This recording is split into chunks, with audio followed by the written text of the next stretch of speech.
útočne, ale má vynikajúcu defenzívu. O tom som už hovoril. Trnava dala najviac gólov v lige doteraz. 23. Takže by to mal byť podľa predpokladov súboj trnavskej ofenzívy s prešovskou defenzívou. Dávno sú preč už časy, keď Prešov hral tzv. Betón. Krivdilo. Opäť Jaro Timko, dlhoročný hráč Slovana. Z Trnovíc prišiel sem do Trnavy. Mačák dozadu, Hrabalová strela. Bomba, ktorú vypálil Hrabal. Skutočne, nerad to slovo používam, ale vystrašila Zemana. Ktorý stačil len vystrieť ruky pred seba, loptu vyboxovať. Teraz sa mu dáva loptu. Mačák na Bališa. Bališov center. Radváni! Alpoleon a má prečo sa sám na seba hnevať, pretože z hranice Malého Vápna Mikuláš Radváni, ktorý dal v lige už 40 gólov. Bališov center v 16. minúte takto prekopol ponad Semanovú bránu. To bola zatiaľ najväčšia gólová šanca zápasu. Stále 0-0. Pozeráme sa ešte raz na Radvániho strelu nad Semanovú bránu. Už sa Ujlaki. Šimon. Zápas má šťavu, má napätie, má skvelú futbalovú atmosféru. Timko. Ešte nevystrelil. Teraz lavačkou. Seman zmenšoval strelecký uhol. A mal šťastie. Je to veľký brankár. Ale mal šťastie. Bališ. Šimon vrátil do peťky a strieľal tam Šmilanský. Už Bališ. Mačák a ten má priestor voľný pred sebou. Iba Varga je pri ňom, jeho center. Timko, gól, gól, gól. Traja tam boli, Timko i Radváni. A Jaroslav Timko dáva v 32. minúte vedúci gól Trnavčanov a pozrite sa, čo to urobilo v hľadisku. Ohňostroje, svetlice, delobuchy, zástavy i denník, príloha. Sme nad hlavami varí 18 000 divákov.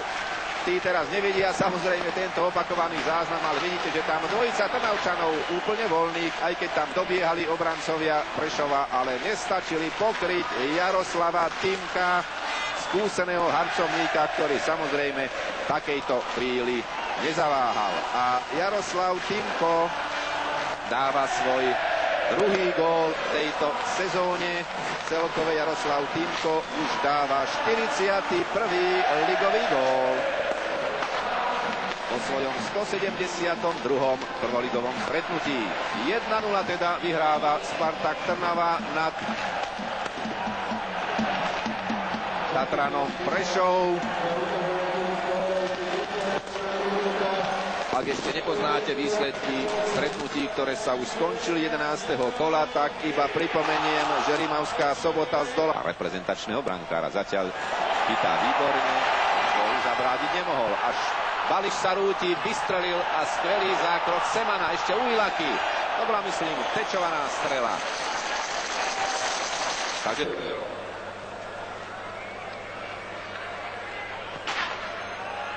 aj my ďakujeme Petrovi Holému a asistentovi trénera Karola Peceho, Petrovi Zelenskému, za jeho názor, za jeho zhodnotenie prvého polčasu. Začal sa polčas druhý, Prešovčania zeleno-bieli, teraz pri lopte Trnavčania červeno-bielej kombinácii budú zahrávať priamy kop, pretože Kožuch si strčil do svojho súpera. Dobrá, ktorá mala ísť na Jambora. Timko, na pravom beží Bališ. Bališová okamžitá prihrávka. Ani Radváni, ani Ujlaki v páde túto Bališovú prihrávku nestihli spracovať.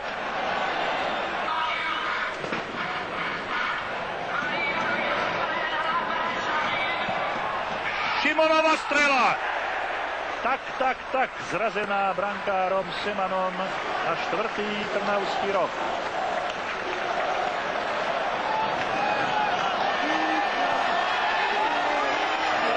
so šestkou už sa vrátil medzi tým na ihrisko. A tu Marek Ujlaki, ktorý zahráva Trnavské Rohy z pravej strany ľavačkou, čiže rotácia smerom do brány.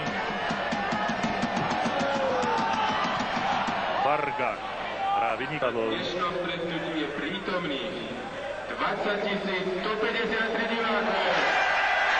Takže 20 153 platiacich divákov, to je správa miestnych organizátorov, čiže návšteva podobná ako v lani v zápase so Slovanom, ktorý tu však Slovan vyhral 1-0.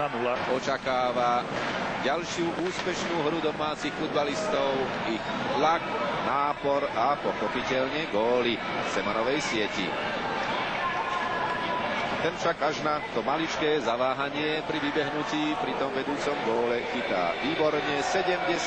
minúta stretnutia. Hrabalová hlavička tesne vedľa. Ktorá stojí na pevných nohách, dirigovaná kapitánom Vargom, Špilárom.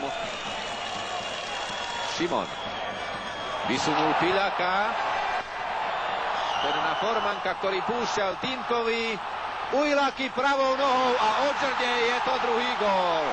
Takže asi tú praženicu predsa len ráno mamka pripravila. 72. minúta stretnutia. Ujlaki 2-0.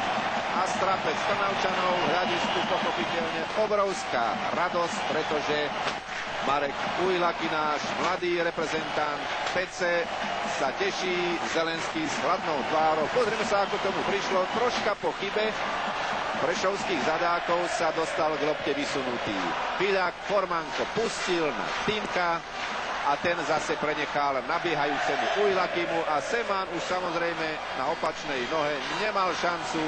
Ujlaki netradične pravou nohou teší sa zo svojho gólu už v tejto sezóne tretieho a Marek Ujlaki, tento 22-ročný futbalista, vo svojom 142. ligovom zápase dáva svoj 26. ligový gól.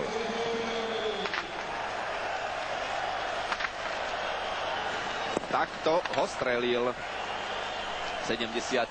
minúte, ale už poďme na ihrisko. Tam Robert Formanko dnes hrá svoj 39. ligový zápas nakrátko na Šimona. Opäť Varga, pilier prešovskej obrany a Čmilanský, posledný v obranom vale trnavského Spartaka. Karhan, Piľak, Mačák. Je mu veľmi ťažké zobrať loptu a Karhan vypálil z prvej. No, pekné akcie na jednej i druhej strane. Prúdko na Bališa. Hajdučko tam bol ešte. Týmkolo. Dá gól. Dá. Dostal sa k tomu, ako sa vraví, ako slepé kura k zrnu. Tá lopta tam poletovala, poskakovala, až sa napokon k Jaroslavovi Týmkovi dostala, ako keby magnetom stiahol na svoju stranu loptu a tešia sa spoluhráči, teší sa trénerská lavička i 20 000 divákov v hľadisku, pretože v 79. minúte dáva Jaroslav Týmko svoj dnešný druhý gól a zvyšuje vedenie Spartaka Trnava na 3-0. Pozrieme sa, ako k tomu prišlo. Tam bol ešte Hajdučko, ktorý netrafil dobre loptu. Bali sa k nej dostal Seman, troška možno opäť neskôr vybehol, ako bolo treba. A tu tá lopta poskakovala, dostal sa k nej Jaroslav Týmko, no a už nebolo problémom z 2 metrov trafiť prakticky popri Semanovi do prázdnej brány. 3-0 a striedanie v drese Tatrana Prešov. S 12 príde Ďorď a odíde so 6, ak sme dobre videli, Vladimír Kožuch. Takže tu je Rastislav Ďorď, 26-ročný futbalista, dnes svoj 21. ligový zápas. Vladimír Kožuch už odchádza na lavičku.